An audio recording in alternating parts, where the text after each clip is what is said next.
I had a question the other day on my channel about fighting stances, specifically hands and feet and where do I put them.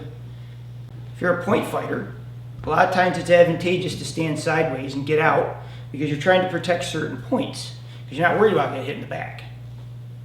If you're a full contact fighter and you want to use both hands for power, yeah, it's more advantageous to be in a more squared up stance where you're bladed just a little bit to the side and you can reach and throw power with both hands. And you want those arms out where you can protect because you might be in there for a lot of rounds and you may have to absorb a lot of punishment. If you're in self-defense, it's a whole different animal, right? Because a lot of times in self-defense, it's psychological. If I jump up and I assume a stance, well, that other guy assumes a stance, and now we're in a fight. We're in a duel, right? We've decided we are going to fight each other. But if you assume more of a neutral stance, non-threatening stance, to where your hands are in a good position, right? I think almost every style teaches is hands are up, comfortable, you're not threatening the guy, you're ready to move. For me, that's probably where I'm going to be because I don't fight in a ring. I'm not trying to get into a fight. So for me, I'm trying to de-escalate. If it doesn't, well, your hands are there, you're ready to go. So for me, hand position is determined pretty much on what you're doing. Footwork is kind of the same thing. So for me, footwork's determined on, again, same thing. If you're point fighting, you're out where you want to kick, you want to have reach, you want to have distance. If you're sport fighting, for contact, you're in those protected positions because you know you're going to take a lot of thigh kicks. And a lot of times those are weight forward positions because one guy's going to come in, one guy's going to go back. One guy's going to come in, and one guy's going to go back. There's not a ton of circle. I mean, there's circling, but you're circling to hit the front because hitting in the back's illegal. You can't punch someone in the kidneys or the back of the head. So it's not advantageous to actually get around the guy. When you're defending yourself, though, all those rules are out the window.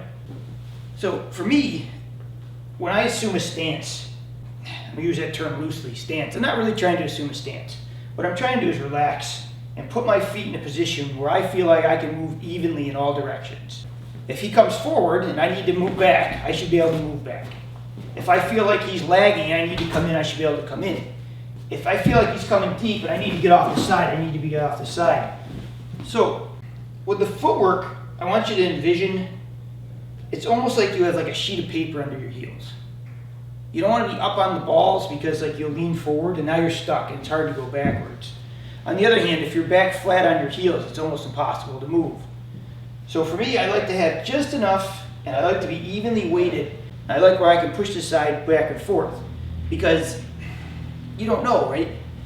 You get an assault. Sometimes you get people who are very deep punchers who flail. You know, you don't know. I mean, you can see that on mine all day, just people wildly swinging. And when he's taking big wild swings, I might have to get way out. On the other hand, if he's hesitant, I might be able to just come right in and get him. And also, from a distance, I'm closer because of the camera, right? It depends. You know, you gotta get someone trying to assault you. Sometimes you need a little more space because you want to give yourself room to escape. Because when you're sport fighting, you have time limits, and you have points, and you have decisions. So you got to force yourself to get in there right away because time's a ticking, right?